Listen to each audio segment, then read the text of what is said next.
2026-এ ফোনের রেভলিউশন বলতে তোমরা কি বোঝো? Just AI? একদমই কিন্তু তা নয়। বা ফোনটাকে 3বার ভাঁজ করে দাও, এটাও কিন্তু নয়। আরে ভাই, গোটা আস্ত একটা পাওয়ার ব্যাংক ভরে দেওয়া হচ্ছে একটা ফোনের ভেতরে। মানে এর থেকে রেভলিউশন তুমি কি চাইবে?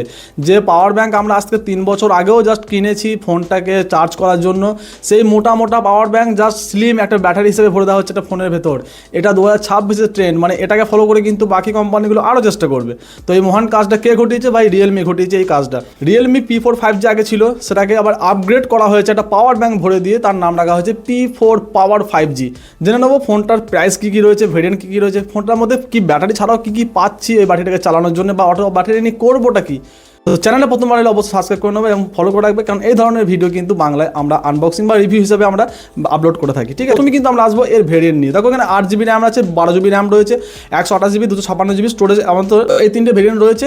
তো প্রাইস কিন্তু দেখো একটু হাই। তো প্রথম 8GB র্যাম 128GB যে স্টোরেজ, সেটা কিন্তু প্রাইস পড়ে যাবে প্রায় 26,000 টাকা। অফার টফার লাগিয়ে মোটামুটি 24,000 টাকা তোমরা পেয়ে যাবে। বাকিগুলো কিন্তু আরও হায়ার সেগমেন্টের মধ্যে রয়েছে। তো এখানে দেখো প্রথমে বলি যে এর ডিসপ্লে 6.8 ইঞ্চির একটা কার্ভ ডিসপ্লে রয়েছে, যেটা কিন্তু ফুল অ্যামোলেড ডিসপ্লে এবং 120 Hz রিফ্রেশ রেট রয়েছে। নো ডাউট ডিসপ্লে কোয়ালিটি যথেষ্ট ভালো, কিন্তু এখানে ফ্ল্যাট ডিসপ্লে হলে কিন্তু আরও ভালো হতো। বহুদিন ধরে কার্ভ চলছে, মানুষের প্রবলেম হচ্ছে। ফ্ল্যাট ডিসপ্লের সাথে লঞ্চ করা ভালো ছিল রিয়েলমির, এবার কিন্তু ফ্ল্যাট ডিসপ্লেতে সুইফট হওয়া প্রয়োজন রয়েছে। যাই হোক, নো ডাউট ডিসপ্লে কোয়ালিটি কিন্তু ভালো রয়েছে এখানে। এবার যদি আসি বিল্ড কোয়ালিটি, দেখো এখানে পুরোটাই কিন্তু ফাইবার ফ্রেম রয়েছে, ফাইবার ব্যাক রয়েছে এবং ফাইবার বডি রয়েছে। তো দেখে কিন্তু তোমাদের হার্ডি এবং একটা প্রিমিয়াম ফিল মনে হতে পারে। ফোনটা একটু মোটা, যেহেতু 10,000 mAh ব্যাটারি রয়েছে, অবভিয়াসলি ফোন মোটা হবেই। কিন্তু ফোন এমন নয় যে খুব ভারী তোমাদের মনে হবে, 210-20 গ্রাম মতো ওয়েট হবে জাস্ট, সেটাও তোমাদের হাতে কিন্তু ওয়েট ডিস্ট্রিবিউশন ঠিকঠাক চলে আসবে। তো ডিজাইন নিয়ে নো ডাউট ডিজাইন একদম ঠিক আছে, দেখতে ভালো লাগছে। অনেকগুলো কালার রয়েছে, কালারগুলো খুব সুইট কালার, ভালো লাগছে দেখে। যার যেমন রয়েছে, যা অরেঞ্জ পেয়ে যাবে, যেটা এখন ভাইরাল চলছে, তো অরেঞ্জ কালারটা তোমরা এখানে পেয়ে যাবে। ঠিক আছে, তো দেখো এবার যদি আমরা আসি এর প্রসেসরে, তো এখানে দেখো মিডিয়াটেক ডায়মেনসিটি 7400 একটা প্রসেসর ইউজ করা হয়েছে, যেটা মোটামুটি 1 মিলিয়নের একটা তোমাদের আন্ডারটু স্কোর দিয়ে দেবে এবং নো ডাউট ভালো প্রসেসর। তো এই প্রাইস সেগমেন্টে আমার মনে হয় যে বেটার প্রসেসর দেওয়া যেতে পারতো, কিন্তু হয়তো মেন হাইলাইট হয়তো ব্যাটারি রয়েছে, তার জন্য হয়তো দামটা বাড়তে পারে, জানি না। যাক, প্রসেসর কিন্তু যথেষ্ট নো ডাউট ভালো প্রসেসর। ডে টু ডে টাস্কে তোমরা মাল্টিটাস্কিং বা তোমাদের ছোটো করে গেমিং, কল অফ ডিউটি বা BGMI তোমরা মোটামুটি ক্যাজুয়ালি আরামসে খেলতে পারবে এবং প্রসেসিংও ঠিকঠাক চলবে। আসবো আমরা রিয়েলমির সফটওয়্যার এক্সপিরিয়েন্স। দেখো রিয়েলমির কিন্তু সফটওয়্যার এক্সপিরিয়েন্স কিন্তু খুব একটা খারাপ নয় যে হ্যাঁ একদম বাজে UI রয়েছে বা ব্লটওয়ার্ড প্রচুর অ্যাপ রয়েছে। অ্যাপ কিন্তু থাকবে, সেটা আনইনস্টল করা, বা হট অ্যাপস বা হট গেমস বা বাকি থার্ড পার্টি অ্যাপস যেগুলো তোমাদের প্রি ইনস্টল করে দেওয়া হয়, সেগুলো তোমরা আনইনস্টল করতে পারবে, জাস্ট একটু মেহনত করতে হবে। তাছাড়া কিন্তু 3 বছরের অ্যান্ড্রয়েড আপডেট এবং 4 বছরের কোম্পানির তরফ থেকে সিকিউরিটি আপডেট তোমাদের সামনে প্রোভাইড করা হবে। এবং রিয়েলমির UI যদি আমরা ব্যাক টু ব্যাক দেখি, তো টাইম টু টাইম কিন্তু রিয়েলমির আপডেটগুলো চলে আসে। তো সফটওয়্যারের দিকে কিন্তু কোনো সমস্যার হওয়ার কথা নয়। ব্যাটারি তো প্রথমেই বললাম। এবার যদি দেখো AI, তো 2026 সালের ফোন, অবভিয়াসলি AI থাকবে, অবজেক্ট রিমুভার, ব্যাকগ্রাউন্ড রিমুভার, তাছাড়া তোমার circle to search, text to speak to stage, এরকম অনেক বিভিন্ন রকমের AIS তোমরা সাপোর্ট এখানে পেয়ে যাচ্ছ। তো AI নিয়ে কোনো টেনশনের কারণ নেই। ক্যামেরা যথেষ্ট AI দ্বারা এনহ্যান্স করা হবে। যদি বলি ক্যামেরা সেকশন, দেখো মেন ক্যামেরা 50 মেগাপিক্সেলের, 8 মেগাপিক্সেলের একটা আল্ট্রাওয়াইড ক্যামেরা রয়েছে, সামনে সেলফি ক্যামেরা রয়েছে।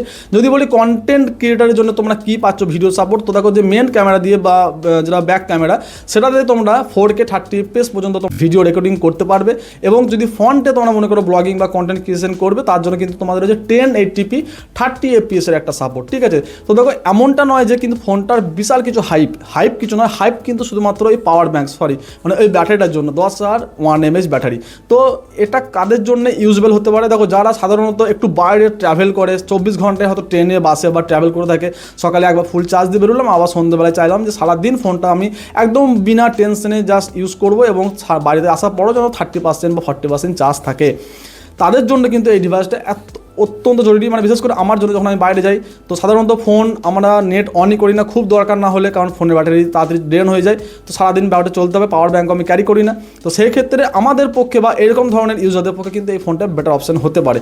যদি বলি যে এই প্রাইস সেগমেন্টের ভেতরে আদার্স কোনো ফোন তোমরা আছে, অবশ্যই আছে। তোমরা একটু জাস্ট সার্চ করবে গুগলে বা ফ্লিপকার্ট বা অ্যামাজনে সার্চ করবে যে আন্ডার 25 বা কীরকম ডিভাইস রয়েছে, অনেক ভালো ভালো তোমরা ফোন পেয়ে যাবে। যদি কমেন্ট করো যে হ্যাঁ ডিভাইস কিছু সাজেস্ট করে দাও এই প্রাইস সেগমেন্টের ভেতরে ভালো, তো অবশ্যই কমেন্ট করবে। কমেন্টে তোমাদের ডিভাইস মানে সাজেস্ট করে দেওয়া হবে যে হ্যাঁ এই ডিভাইসগুলো তোমরা কিন্তু দেখতে পারো, তো নিজের একটা সার্চ করে নেবে একবার। যদি বলি এই ফোনটা এত হাইপ কেন, তো এই ফোনটার হাইপ শুধুমাত্র ব্যাটারির জন্য।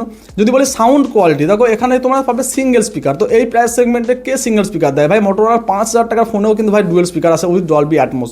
তো এখানে ডলবি অ্যাটমস না দিলেও কিন্তু তোমাদের এখানে একটা ডুয়েল স্পিকার সাপোর্ট দিতে পারতো, জাস্ট মাল্টিমিডিয়া এক্সপিরিয়েন্স কিন্তু আরও ভালো হতে পারতো এখানে। এবং যদি প্রাইসিংয়ের কথা বলি তো একটু ওভার প্রাইস রয়েছে, জাস্ট সেল টেল অফার টফার এলে দেখতে পারো। তো আশা করছি তোমাদের ডাউট ক্লিয়ার করতে পেরেছি ফোনটার ব্যাপারে। তো যদি কিছু জানার থাকে অবশ্যই কমেন্ট বক্স খোলা আছে, অবশ্যই তোমরা নিজের মনে করে কমেন্ট করবে, কমেন্টের অবশ্যই রিপ্লাই পাবে। এটুকু দেখা হচ্ছে নেক্সট ভিডিওতে।